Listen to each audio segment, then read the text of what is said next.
शिव जी की बनी रहे आप पर छाया, पलट दे जो आपकी किस्मत की काया। मिले आपको वो सब अपनी जिंदगी में जो कभी किसी ने नहीं पाया।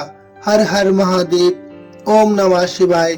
प्यारे दर्शकों, आज हम इस वीडियो में बात करने वाले हैं मासिक शिवरात्रि व्रत कथा की। तो आपसे अनुरोध है, कथा को पूरा सुनिएगा।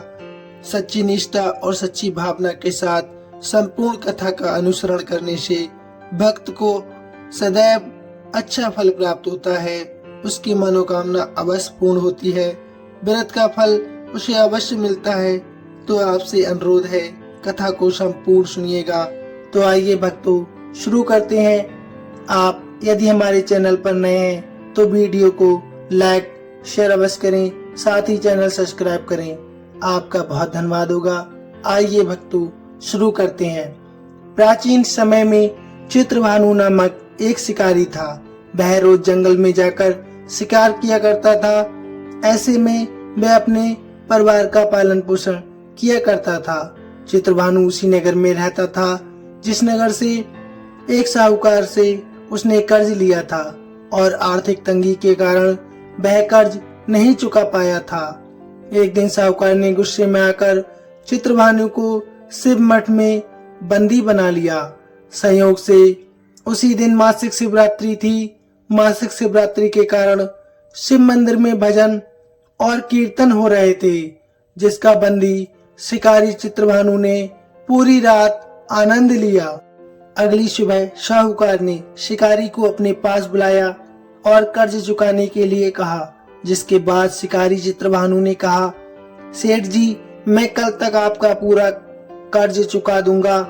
शिकारी के वचन को सुनकर सेठ जी ने उसे छोड़ दिया।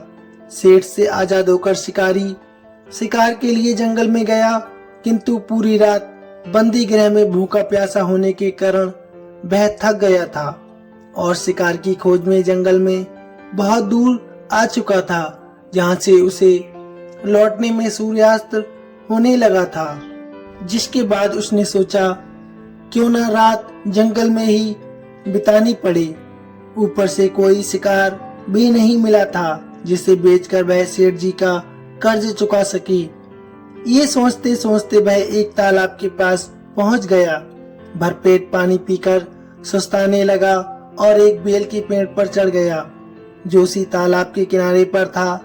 उसी पेड़ के नीचे एक शिवलिंग था, जो पत्तियों से ढके होने के कारण दिखाई नहीं दे रहा था। कर्ज चुकाने और परिवार के लिए खाना लाने की चिंता में व्याकुल शिकारी चित्रभानु पेड़ पर बैठे बैठे बेलपत्र को तोड़ तोड़कर नीचे गिराया जा रहा था। संयोगवश वे सभी बेलपत्र भगवान शिवलिंग पर गिर रहे थे। शिकारी चित्रभानु रात्रि से लेकर पूरे दिन भूखा प्यासा था, जिसके कारण उसका मासिक शिवरात्रि व्रत पूर्ण हो गया। कुछ समय बाद उस तालाब पर पानी पीने के लिए एक गर्भवती हिरनी वहां पर आई और पानी पीने लगी। हिरनी को देखकर शिकारी चित्रभानु ने अपने धनुष पर तीर चढ़ा लिया और छोड़ने लगा। तभी गर्भवती हिरनी बोली, रुक जाओ, मुझे मत मारो, मैं गर्भवती हूँ और तुम एक साथ दो जीवों की हत्या नहीं कर सकते, परंतु मैं जल्द ही प्रसव करूंगी, जिसके बाद मैं तुम्हारे पास आ जाऊंगी, तब तुम मेरा शिकार कर लेना। उस हिरनी की बातों को सुनकर चित्रभानु ने अपने धनुष को नीचे कर लिया और हिरनी वहां से चली गई। इस दौरान जब शिकारी ने अपने धनुष की प्रत्यंचा चढ़ाई और ढीली करी तो कुछ बेलपत्र टूटकर शिवलिंग के ऊपर गिर गए, जिसके कारण शिकारी के हाथों से प्रथम पहर की पूजा पूर्ण हो गई। कुछ समय बाद दूसरी हिरनी झाड़ियों से निकली, जिसे देखकर शिकारी के खुशी का ठिकाना ही नहीं रहा। चित्रभानु ने उस हिरनी का शिकार करने के लिए फिर से धनुष उठाया और तीर छोड़ने लगा। तभी हिरनी बोली, हे शिकारी, आप मुझे मत मारो, मैं अभी ऋतु से निकली हूँ और अपने पति से बिछड़ गई हूँ। उसी को ढूंढती हुई मैं यहाँ तक आ पहुंची हूँ। मैं अपने पति से भेंट कर लूं, उसके बाद तुम मेरा शिकार कर लेना। ये कहकर वह हिरनी वहां से चली गई। इस दौरान शिकारी चित्रभानु 2 बार अपना शिकार खो दिया था। जिसके कारण वह बहुत चिंता में पड़ गया। उसे सेठ जी का ऋण चुकाने की भी चिंता हो रही थी। जब शिकारी ने दूसरी बार हिरनी का शिकार करने के लिए धनुष पर प्रत्यंचा चढ़ाई तो फिर से कुछ बेलपत्र धनुष के टकराने के कारण टूटकर शिवलिंग के ऊपर गिर गए। इस प्रकार दूसरे पहर की भी पूजा संपन्न हो गई। ऐसे में अर्धरात्रि बीत चुकी थी। कुछ समय बाद एक हिरनी अपने बच्चों के साथ तालाब पर पानी पीने के लिए आई।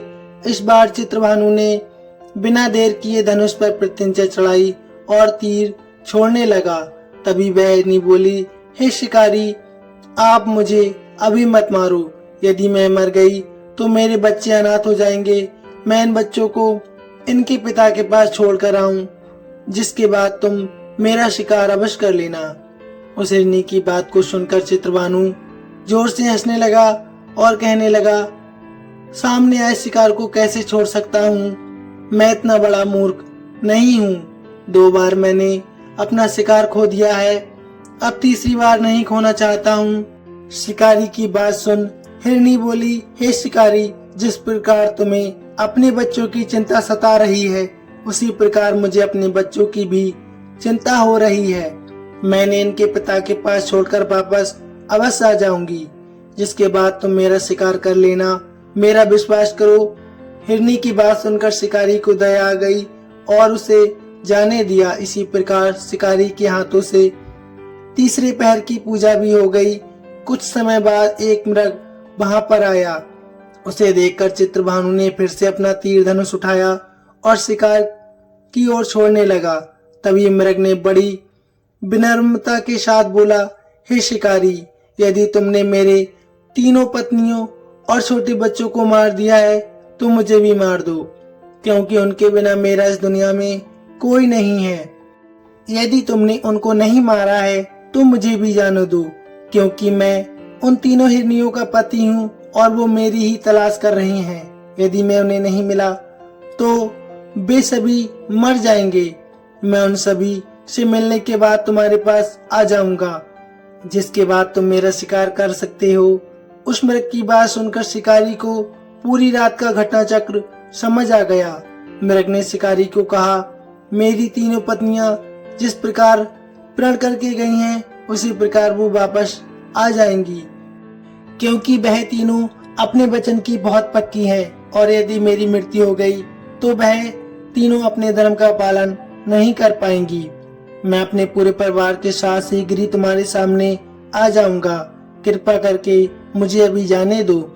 शिकारी चित्रभानु ने उस मृग को भी जाने दिया और इस प्रकार बार बार धनुष उठाने और नीचे रखने में बेलपत्र गिरने के कारण अनजाने में उस शिकारी से भगवान शिव जी की पूजा संपन्न हो गई, जिसके बाद शिकारी का हृदय बिल्कुल बदल गया और उसके मन में भक्ति की भावना उत्पन्न हो गई। कुछ समय बाद मृग अपने पूरे परिवार अर्थात 3 हिरनी और बच्चों के साथ उसी शिकारी के पास आ गया और कहा, अब अपनी प्रतिज्ञा अनुसार यहाँ हम आ गए हैं। हे शिकारी, अब आप हमारा शिकार कर सकते हैं। जंगल के पशुओं की सच्ची भावना को देखकर शिकारी चित्रभानु का हृदय पूरी तरह पिघल गया और उसी दिन से उसने शिकार करना छोड़ दिया। अगले दिन वह नगर लौटा और किसी और से उधार लेकर सेठ जी का ऋण उसने चुका दिया और स्वयं मेहनत मजदूरी करने लगा। जब शिकारी चित्रभानु की मृत्यु हुई तो उसे यमदूत लेने आए, किंतु शिवदूतों ने उसे भगा दिया और उसे शिवलोक ले गए। इस प्रकार उस शिकारी को मोक्ष की प्राप्ति जाने अनजाने में किए गए व्रत से हो गई। तो भक्तों, यदि हम सच्ची निष्ठा और सच्ची भावना से मासिक शिवरात्रि का व्रत करेंगे और कथा का स्मरण करेंगे तो हमारे समस्त पापों का नाश होगा। मरणोपरांत हमें भी मोक्ष की प्राप्ति होगी। तो भक्तों, प्रेम से बोलिए हर हर महादेव।